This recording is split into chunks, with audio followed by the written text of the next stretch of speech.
रख ही रहे हैं। तो ये रहे आपके लिए बिक्री के आंकड़ों का जायजा, और जैसे जैसे कुछ और टू व्हीलर बिक्री के आंकड़े आएंगे उस पर भी हम आगे डिटेल में बात करेंगे। सुमित बताइए, अब अगला क्या है रेडार पर?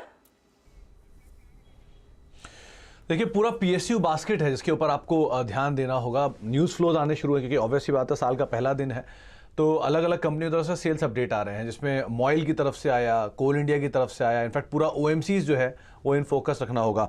तो शुरुआत करता हूं मॉइल के नंबर्स के साथ, जहां पर इन्होंने अपने दिसंबर मैग्नीज और प्रोडक्शन के नंबर दिए हैं।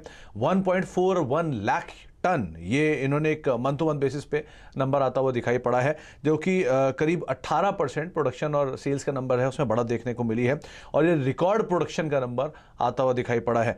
इसके अलावा इन्होंने जो फेरो ग्रेड मैग्नीज ओर के प्राइसेस हैं वहाँ पर भी कुछ एक बढ़ोतरी की गई है 1 जनवरी से, तो ये दोनों का इम्पैक्ट आज आता हुआ दिखाई पड़ सकता है।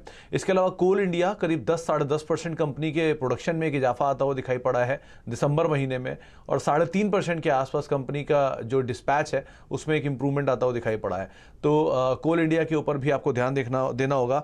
आईओसी, बीपीसीएल, एचपीसीएल तीनों ओएमसीज पे भी आप फोकस करेंगे, जहां पे इन्होंने जो कमर्शियल गैस सिलेंडर्स हैं उनके दामों में करीब 25 रुपये प्रति सिलेंडर की बढ़ोतरी की है, और जो बढ़ोतरी है ये आज से लागू, इनफैक्ट 1 जनवरी से लागू हो चुकी है, 1 जनवरी 2023 से लागू हुई है। तो ये तमाम जो ओएमसीज हैं इनके ऊपर भी आपको फोकस करना हो। तो ऑटो के अलावा अगर आप किसी दूसरे खेमे के ऊपर नज़र रखना चाहते हैं तो पीएसयू रहेगा, जो कि इन फोकस रहेगा आज।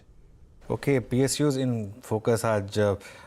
इस पर बात कर लेते हैं। एक मयूरेश, ये ऑयल मार्केटिंग कंपनीज, यहाँ पर कोई इन्वेस्टमेंट बेट है या फिर अभी अवॉइड करेंगे? नहीं, we normally avoid Anuj. I think 2-3 वजह हैं। एक, आई थिंक एक डिस्पैरिटी रहती है in terms of oil prices, कितना पास थ्रू कर सकते हैं, कितना रिटेल